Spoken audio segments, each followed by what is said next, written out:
El quebrantamiento, el quebrantamiento. Hoy vamos a hablar acerca de el quebrantamiento.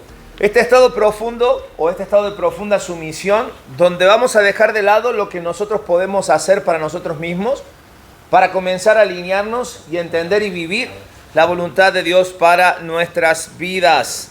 Libro de Hechos, capítulo 9. Libro de Hechos, capítulo 9. Estamos estudiando la vida de Saulo, el apóstol, conocido como también el apóstol Pablo. Este hombre que va a marcar la historia de la iglesia.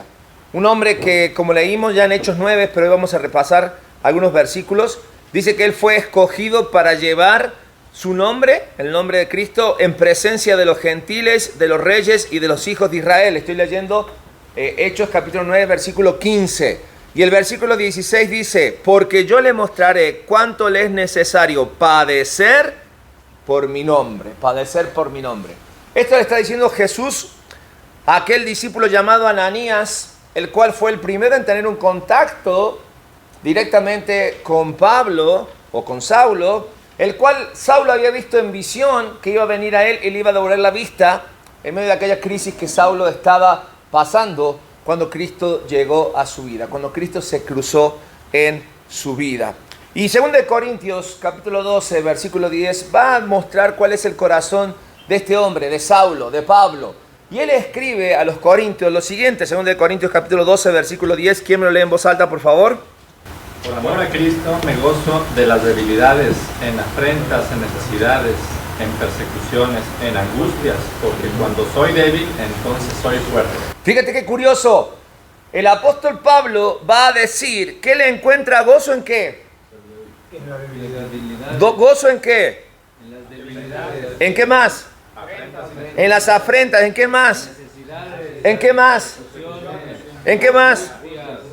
¿Por qué?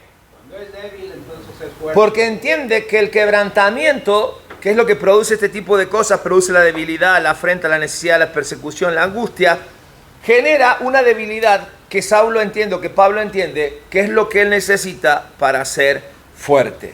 El quebrantamiento, como se describe en la Biblia, es más que un simple dolor, completamos en nuestras hojas, físico o emocional, porque el quebrantamiento implica realmente ser humilde, reconociendo nuestras debilidades y nuestra necesidad de su intervención divina, de la intervención de Dios en nuestras vidas. Pablo lo experimentó desde el minuto cero en su vida, porque cuando Cristo se cruzó en su camino, ¿sí?, la vida de Saulo cambió para siempre. Y lo digo en forma práctica y lo digo en forma de proyección, porque no fue el mismo, porque el mismo apóstol Pablo, ya cuando comienza su ministerio a los gentiles, él va a decir que lleva en sí un aguijón. ¿Sí han escuchado esto? 3 veces habla Pablo de un aguijón que tiene en la carne. ¿Y qué tiene que ver este aguijón o qué era? Bueno, pensamos y creemos, conforme a lo que dice la Biblia, que este aguijón tiene que ver precisamente con ese encuentro con Jesús. Aquella afección que quedó en su vista. Recuerden que cuando llegó a Jesús, él cayó rendido y ciego. Luego la vista la recuperó. Ananías tuvo que ver en este proceso de quebrantamiento de Pablo, porque si bien le fue restaurada la vista y dice que también fue lleno del Espíritu Santo en aquel momento, ¿no es cierto? Aquel Saulo que se levantó no fue el mismo ya, fue diferente.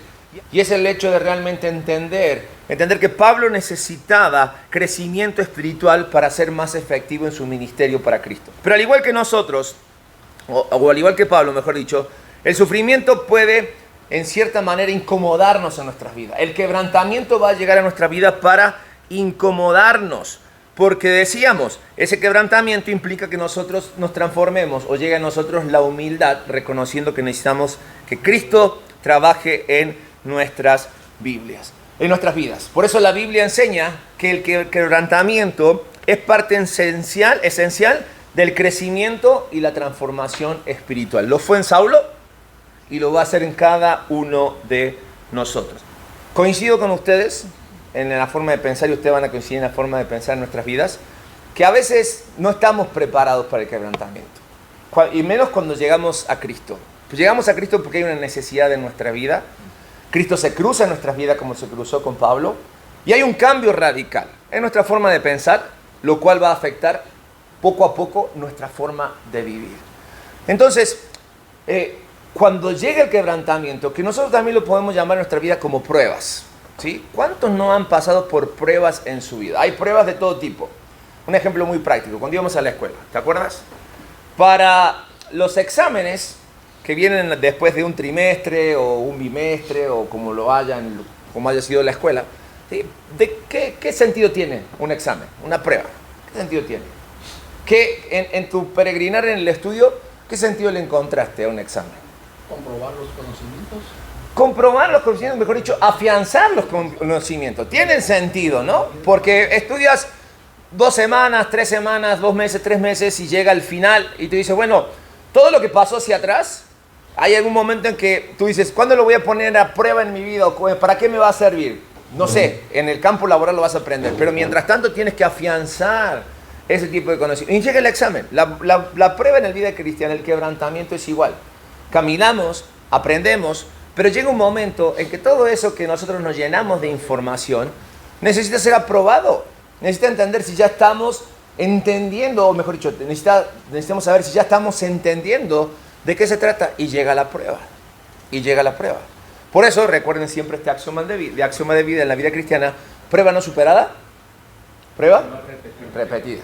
En la escuela hasta te has quedado de semestre a veces por no superar, ¿no? Una materia, una prueba, un examen. Bueno, en la vida cristiana algunos se quedan semestres, años ahí estancados por no superar, por sentirse demasiado débil en el quebrantamiento o no aceptar esa necesidad que tenemos de ir creciendo y de ir rindiendo toda nuestra vida a Cristo. Porque al final de eso se trata, eso busca el quebrantamiento, que rindamos todo nuestro ser a Cristo. El apóstol Pablo en 1 Corintios, capítulo 15, versículo 49, va a decir, así como nosotros traemos la imagen terrenal, ¿sí?, marcada a fuego, con todo lo que eso significa, traeremos también la imagen, ¿qué? Celestial. Hay que trabajar en nuestras vidas. Hay que ir forjándonos poco a poco y el quebrantamiento tiene ese propósito. Tenemos que ir forjándonos poco a poco a nuestra imagen celestial. Y esto es un paso esencial que nosotros tenemos que dar. Y ese paso esencial significa que conforme yo voy tomando la forma de Cristo en mi vida, voy a ir renunciando a todo lo que no es piadoso en mi vida, a todas aquellas cosas que no agradan a Dios. Así que necesitamos aprender poco a poco a ir sometiendo nuestra propia humanidad para ser transformado, y ese es uno de los propósitos del quebrantamiento en nuestras vidas. Saulo venía, dice el versículo 1 del capítulo 9, ¿sí?, venía él respirando amenazas de muerte contra los cristianos, contra los creyentes. De repente se topa con Cristo y la vida de Saulo da un giro tremendo. Da un giro de ser un hombre imponente, de ser un hombre poderoso. Dice que entró acompañado a la ciudad, débil, ¿sí?, humillado, pero el corazón de Saulo había comenzado a cambiar.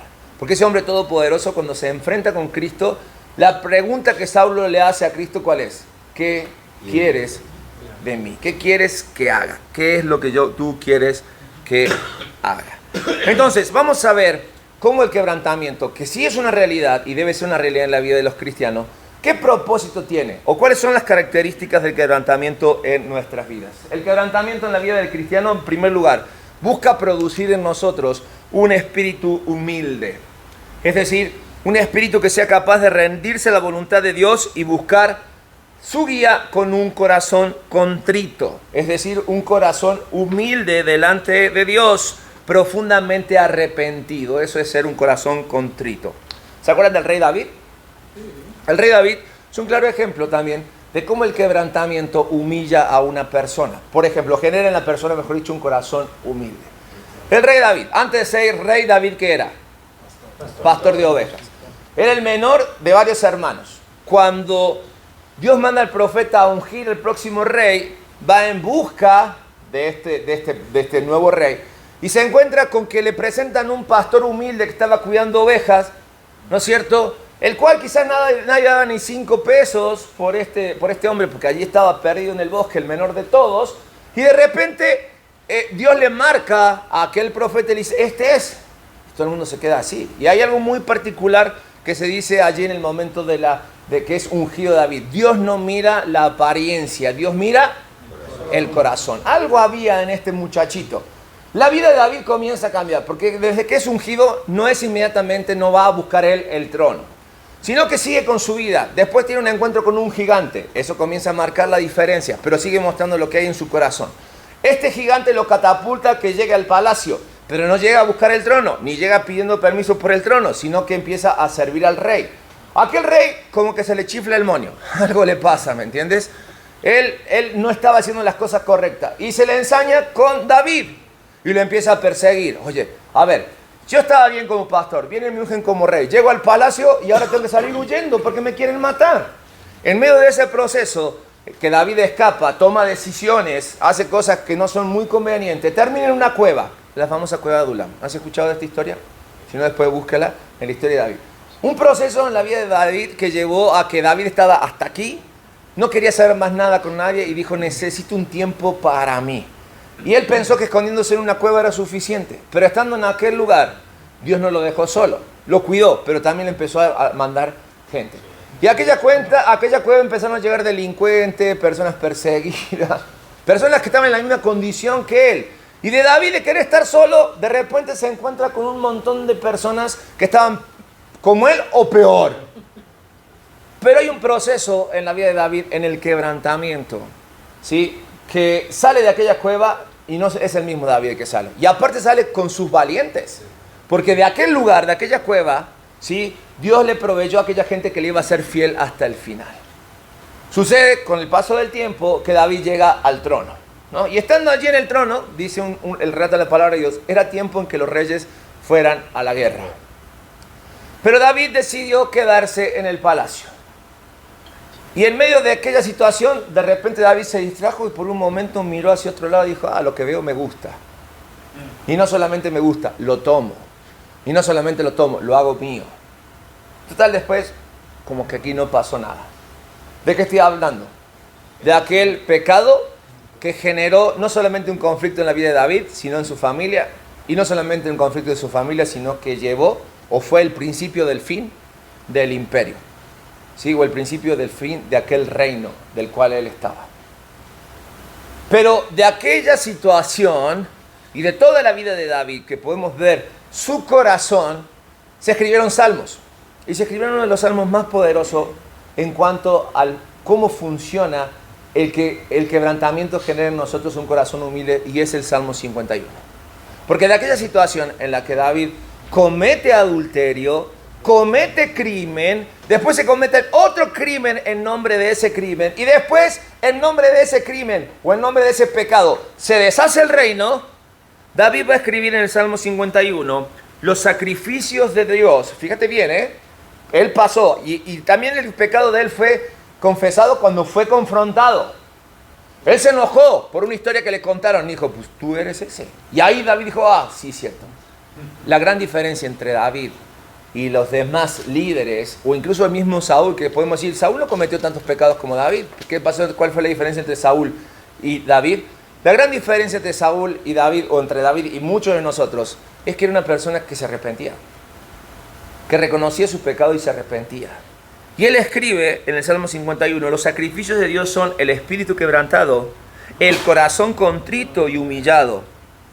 No despreciarás tú, oh Dios. Él se hace cargo de lo que hizo. Él está padeciendo las consecuencias y va a seguir padeciendo las consecuencias del pecado. Pero él entendió que en medio del quebrantamiento, lo primero que se genera en el corazón de una persona, y es lo que agrada a Dios, es tener un corazón, un espíritu humilde.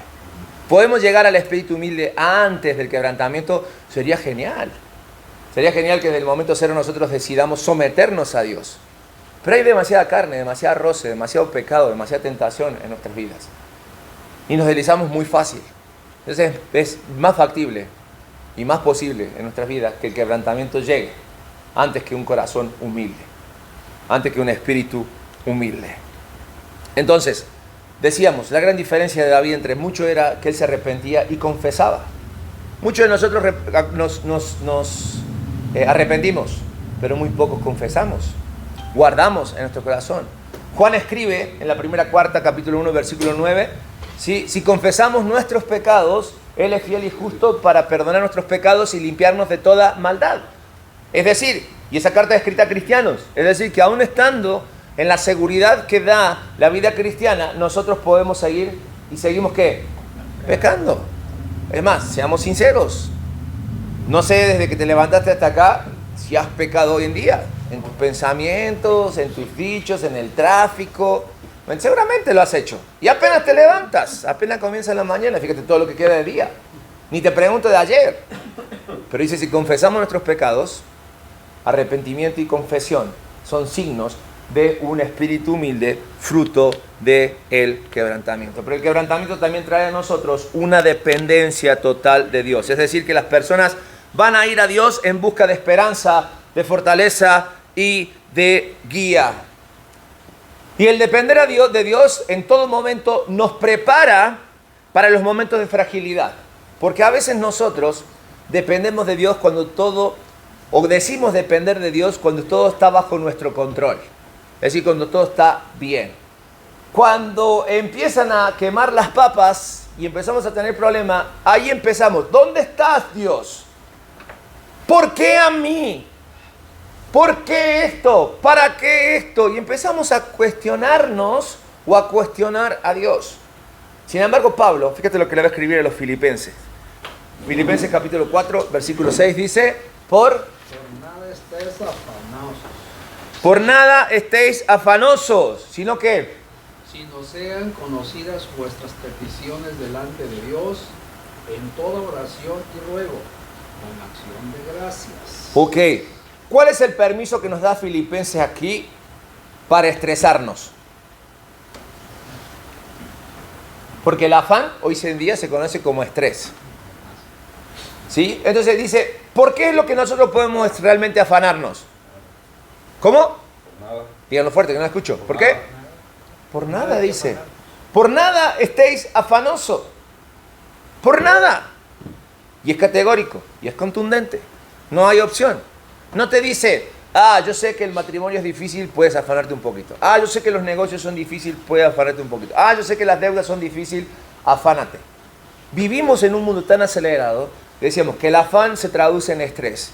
Y el estrés es el enemigo número uno y es la causa de muerte número uno en estos días, porque el estrés genera ciertas cuestiones a nuestro organismo que desembocan generalmente en una embolia, en un infarto, en un mal funcionamiento de nuestros órganos internos, colapsa.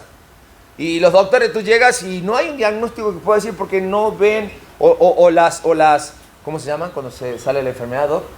Lo que muestra la enfermedad. Los síntomas, gracias, un montón de doctores acá. A veces no vemos los síntomas, ¿sí? Las enfermedades asintomáticas, ¿sí? Porque te haces análisis y estás bien y todo esto, pero entonces, ¿qué me pasa? Me siento morir. Y te dicen, pues tienes estrés. Es fácil, te dicen, ¿cuánto es 2 más 1? Y dice, estrés, es lo que tienes. Es lo que tienes, ¿sí? Eso es fruto de nuestro afán. Y la Biblia claramente dice que si tú dependes de Dios, si tú estás, el problema es, y lo va a escribir también Salomón en Eclesiastés, Dios controla tanto el pasado como el presente como el futuro, porque lo que fue ya fue, y lo que ha de ser también es, ya fue, para Dios ya fue en su tiempo. Y el tema es que nosotros nos afanamos tanto por lo que no hicimos, nos afanamos por lo que no hacemos, o lo que no hemos hecho todavía, que en el hoy y en la ahora no hacemos lo que tenemos que hacer. La vida es hoy y ahora. Sí, no podemos volver para atrás, no podemos ir para adelante. El futuro siempre es incierto, no sabemos qué va a pasar en los próximos 30 segundos. No sabemos, ¿me entiendes? Y te estoy hablando de 30 segundos, no estoy hablando de 15 días, 20 días. Por eso, cada vez que alguien te pregunta, ¿cómo te ves en 5 años? ¿No? Creo que ya esa pregunta ya no se usa porque es muy obvio. ¿Cómo te ves en 5 años? No tengo ni idea si no sé lo que voy a hacer hoy. ¿Me entiendes? Pero si yo digo y aprendo a depender de Cristo, voy a decir como Pablo, para mí el vivir es hoy y es Cristo. Y es Cristo. Y no quiero otra cosa más que Cristo. Depender de Dios en tiempos de quebrantamiento implica reconocer con humildad nuestras limitaciones humanas. Y eso es lo que Dios busca a través del quebrantamiento. 3. El quebrantamiento en nosotros busca generar resistencia y perseverancia. Resistencia y perseverancia.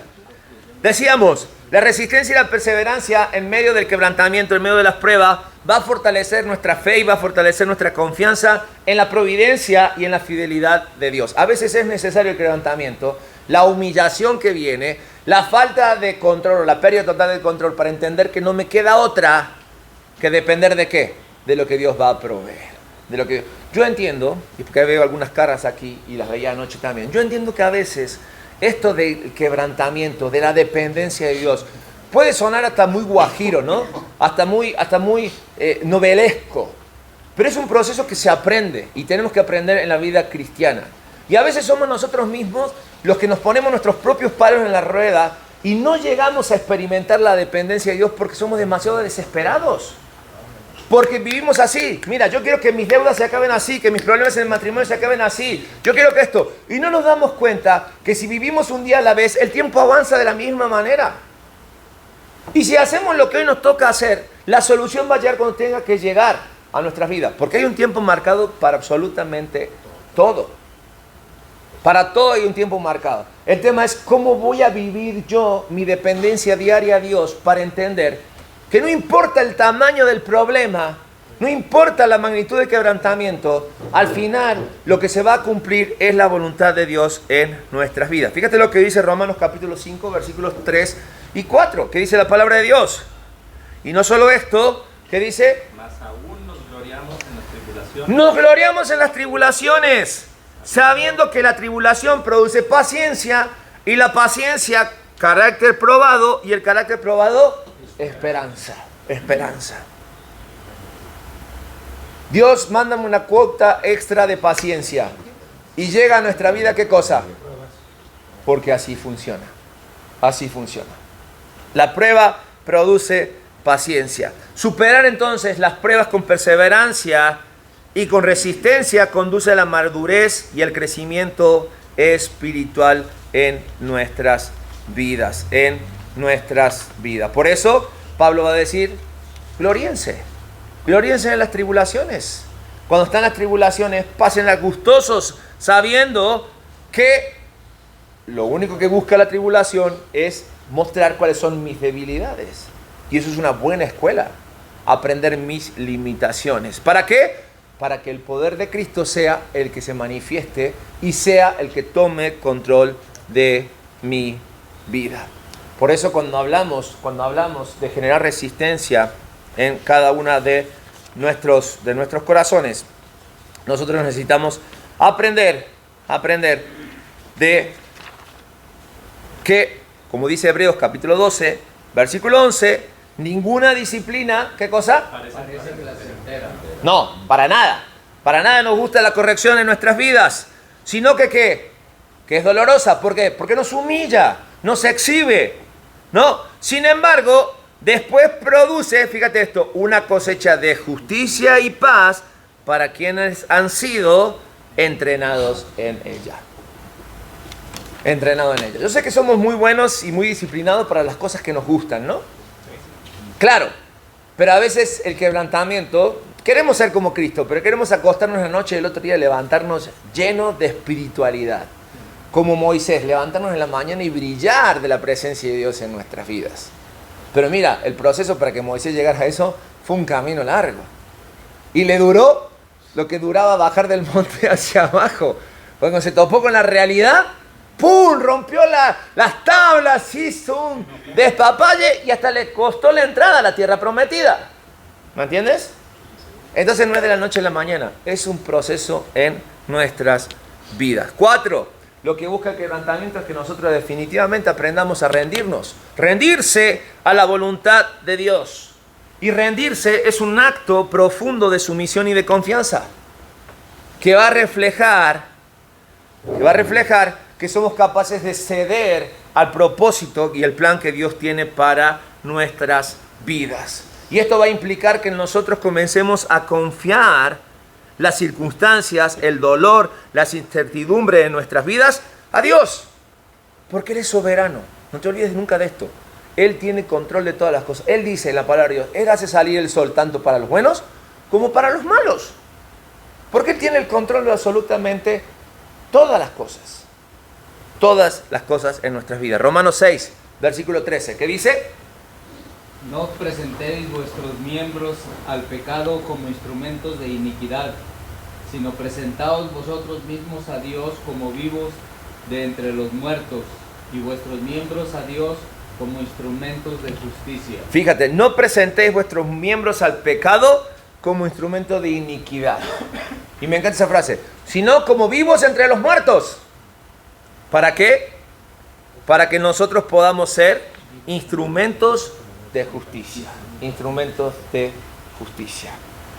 Al igual que Jesús, cuando estuvo aquí en la tierra, nosotros necesitamos aprender a aceptar la entrega como medio de fortaleza y de paz en medio de las pruebas de vida. Porque Cristo fue un ejemplo de lo que es rendirse a la voluntad de Dios. En un momento Él dijo, Padre, si es posible, pase de mí esta copa. Porque Él entendía que su camino lo dirigía ¿a dónde? A la cruz, a la muerte. Sin ser Él pecador, sin ser Él culpable. Pero un ejemplo de rendirse fue, no se haga mi voluntad, sino la tuya. Sino la tuya. 5. El quebrantamiento busca en nuestras vidas realmente que nosotros aprendamos a confiar en el plan de Dios. Nos sometemos, nos rendimos a su voluntad para aprender a confiar en su plan. Implica que nosotros vamos a aprender a reconocer a Jesús en todos nuestros caminos. En todos nuestros caminos. No vamos a dejar afuera a Dios de nada porque Él tiene planes para nosotros. Jeremías 29:11 dice, yo sé bien, o yo sé los planes que tengo para ustedes. Planes de bienestar y no de calamidad, para darles un futuro y una esperanza. Fíjate, la misericordia de Dios permite que aún siendo nosotros extranjeros, siendo nosotros extraterrestres, aún en este plano tan imperfecto, nosotros podamos tener esperanza. Pero realmente los planes de Dios para nuestras vidas, que Él no tiene la necesidad de revelarnos en su soberanía, Él no tiene ninguna necesidad de revelarnos el plan ante que nosotros andemos, sino que nosotros ir descubriendo paso a paso cuál es el plan de Dios para nuestras vidas. ¿Será que no quiere Dios quitarnos la fe? Porque la fe es la esperanza de Dios. La certeza de lo que se espera, la esperanza. No es que nos quiere quitar la fe, porque Él la pone en nosotros. Él quiere que nosotros crezcamos nuestra fe, hagamos crecer nuestra fe. ¿Me entiendes? Entonces, lo que pasa es que nosotros para conocer algo, ¿qué tenemos que hacer? Estudiarlo, explorarlo, investigarlo, buscarlo, animarnos a andar, ¿me entiendes? Sí. Por ejemplo, un ejemplo, ¿se acuerdas del pueblo de Israel cuando salió del cautiverio de Egipto? Venía el ejército atrás, ¿no? Y Moisés iba caminando con el ejército y no había un GPS en ese momento. Y iba el pueblo todo contento por salir de esclavitud y en un momento de lucidez del faraón dijo, ¿qué hice? Vayan y tráiganme, si no quieren venir me los traen de los pelos igual. Y de repente el pueblo se encontró con el mar y atrás el ejército. Y el pueblo mostró el corazón del pueblo y dije, ¿acá nos trajiste para morir? Mejor volvamos. Mejor hagamos la paz con el ejército antes que nos maten. Y Moisés dijo, ¿y ahora qué hago, Dios? Tú sigue, Moisés. Pero hay mar, tú sigue, Moisés. Pero tú sigue. Y entró. Y oró y abrió. Y de repente, ¿qué pasó? ¡Fum! Se abrió el mar. No le dijo Dios a Moisés, vas a ir por acá y va a llegar un momento y te voy a abrir el mar y vas a pasar en seco y después van a ver. No le dijo. En el momento Moisés podría haber dicho, oye, tengo 2 millones de personas que tienen razón. Ahí viene el ejército. No hay para dónde irse. Pero Dios abrió el mar cuando Él tenía que abrir el mar. Lo único que esperaba es que por lo menos uno le creyera. Y ese fue Moisés. Y el mar, ¿me entienden? Así funciona el plan de Dios. No tiene que decir, va a haber un mar delante tuyo y te lo voy a abrir. No, Él te va a dejar. Pero el tema es que si tú crees, tú vas a caminar. Tú vas a avanzar y vas a cumplir con el propósito de Dios. Aunque veas que el plan de Dios, a tu forma de entender, a mi forma de entender, no tenga forma. Pero así funciona. Así funciona en la relación, así funciona en los negocios. Así funciona en la vida cristiana, en las amistades. ¿Me entiendes? Por eso tú no te puedes aventurar a hacer grandes cosas si Dios no va contigo. Si Dios no va contigo. Porque si a Dios lo pones como parte de y no es parte del todo, mejor ni hagas nada. ¿Estamos de acuerdo? 6. nosotros necesitamos aprender, o de la quebrantamiento aprendemos a encontrar fuerzas en medio de la debilidad. No se trata tampoco de limitar o hacer menos nuestras limitaciones, sino de reconocer las limitaciones y con esas limitaciones recurrir a Dios. Por eso Pablo decía, ¿no es cierto? Cuando soy débil, soy fuerte. Porque él entendía. Y mira, tanto cambió la vida de Pablo que de venir montado en su macho, ¿me entiendes? No había absolutamente ningún poder humano que superara el encuentro que Pablo tenía y terminó siendo totalmente otro hombre. Al punto que él mismo dice, mira, todo lo que yo soy, y aquí te dejo mi currículum para que lo leas, lo he estimado como basura para ganar a Cristo. Y esa basura no quiere decir que Pablo dejó lo letrado que era, el conocimiento que era y todo eso, sino que dijo, yo nunca voy a poner por encima de mis fortalezas, sino que las voy a entender como debilidades, porque el que yo sirvo es más poderoso. Totalmente. Por eso, yo no quiero que entendamos humildad como que ahora me voy a tirar al abandono, ya no me voy a preparar más, ya no voy a ser más profesional, al final Dios no necesita profesionales. No, porque para estar delante de reyes, él necesitaba saber hablar, necesitaba estar preparado.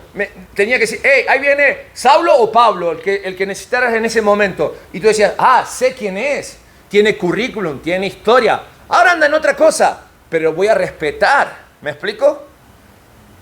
Pero no puedo yo agarrar esas debilidades como fortalezas en mi vida, sino entender que esas fortalezas se convierten en debilidades porque hay alguien que es mucho más superior a cada uno de nosotros. Por eso Pablo dice en 2 Corintios 12:9 que es suficiente en mi vida, ¿qué cosa?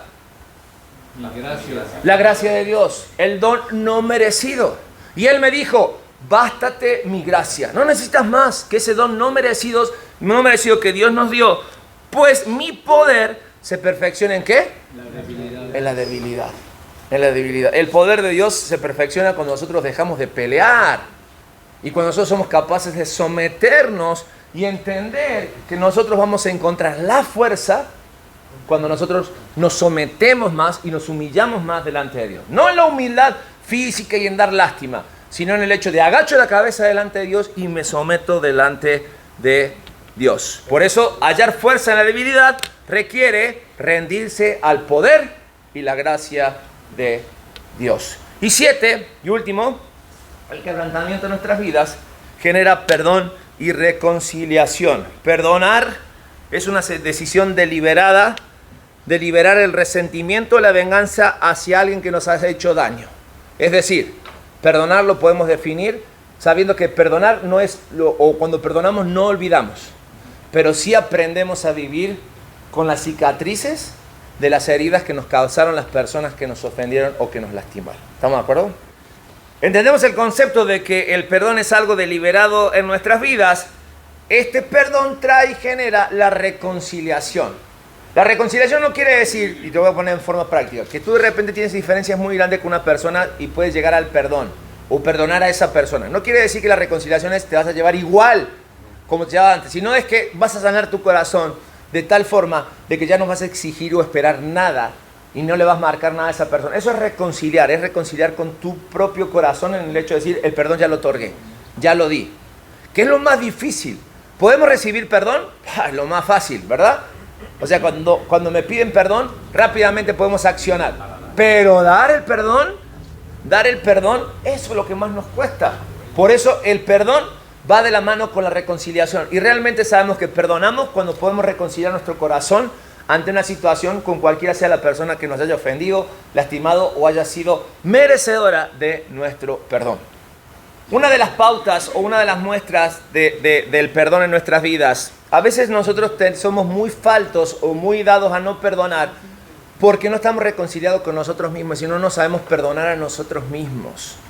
¿Me explico? El perdón de Cristo llega y transforma nuestras vidas. Y si nosotros realmente viviéramos entendiendo la magnitud del perdón, entenderíamos por qué dice, en cuanto dependa de vosotros, estad en paz con todos. Entenderíamos ese concepto del versículo. ¿Me entiendes? Porque al final te das cuenta que en nuestras relaciones lineales, nuestras relaciones horizontales, son bien complicadas. Pero cuando nosotros entendemos la magnitud del perdón de Dios, lo que significó en nosotros, y llega encima el quebrantamiento para forzarnos a que aprendamos a perdonarnos y a perdonar a los demás, ahí es donde nosotros necesitamos desarrollar la magnitud de este perdón para llegar a la reconciliación. A la reconciliación. Fíjate lo que dice Efesios capítulo 2, versículos 4 y 5. Pero Dios, que es rico en misericordia, ¿sí?, por su gran amor con que nos amó, aún estando nosotros muertos en pecados, nos dio vida juntamente con Cristo, por gracias. Pero Dios, que es rico en misericordia, por su gran amor con que nos amó, aún estando muertos en pecados, nos dio vida juntamente con Cristo. ¿Merecíamos ser perdonados en medio del conflicto eterno que teníamos con Cristo o con Dios? No lo merecíamos. ¿Nos costó el perdón de Cristo que llegara a nuestras vidas? ¿A nosotros? No. A Dios sí, la vida de su Hijo. Su propia vida. No, sí. Y lo interesante del cristiano es que nuestros errores, nuestros yerros los pagamos aquí. Porque ya no hay condenación para aquellos que amamos a Dios y que hemos puesto nuestra fe y confianza en Él. Lo más parecido al infierno que vamos a vivir es aquí en la tierra. Entonces, si aún así, sin consciente de esto, que hay algo peor que esto, de lo cual Dios nos liberó, entonces ¿para qué vivir en una vida continua, ¿no es cierto?, de rencores, de falta de perdón y reconciliación en nuestras vidas? Pero es importante para nuestras vidas no renegar al quebrantamiento. Y si entramos y no sabemos en medio de las luchas, de las pruebas, de las decisiones erradas, sabemos que eso lo manda Dios. Es más, yo me preocuparía si en nuestras vidas no hay pruebas. Yo me preocuparía si el quebrantamiento, si está todo bajo control, yo me preocuparía. Si tú dices, todo bajo control, todo está bien. No quiero decir que tampoco es que las cosas tienen que salir todas mal, ¿me entiendes? Pero cuando nos elevamos y creemos tener el control de todas las cosas y ya no necesitamos ahí encendamos las alarmas. Aunque diría mucho tiempo antes. Hoy quiero que cada uno de nosotros reflexione en nuestras vidas, ¿sí? Porque me encanta como dice, porque yo le mostraré, fíjate, cuánto le es necesario padecer por mi nombre. Padecer por mi nombre. Llegar a Cristo no es tengo la vida solucionada. Empieza una nueva vida. Y es Cristo trabajando en nosotros. Y si el ejemplo es Cristo, Él no paró hasta la cruz. Así que yo no puedo esperar que en esta vida todo sea miel sobre hojuelas si quiero representar a aquel que vino a morir por el plan que Dios tenía para nosotros, para reconciliarte a ti y a mí con Dios. Vamos a orar. Gracias, Padre, por la oportunidad de leer tu palabra. Gracias por la vida de Saulo, por la vida de Pablo. Era un hombre que tú tomaste y escogiste del camino, le transformaste y su vida es un ejemplo hoy para nosotros. Y en sus palabras, Señor, inspiradas por el Espíritu, encontramos la fortaleza que necesitamos para seguir adelante en medio del quebrantamiento. Padre, si el quebrantamiento sirve para seguir creciendo nuestra fe, permite que nosotros podamos estar firmes y fuertes en medio de la prueba para salir fortalecidos y cada vez más semejantes a ti. Gracias por esta oportunidad que nos das de estar juntos. Gracias por tu palabra. Rogamos que, Señor, ella realmente transforme nuestros corazones. Y lo decimos y lo pedimos sinceramente en el nombre de nuestro Señor Jesucristo. Amén y amén.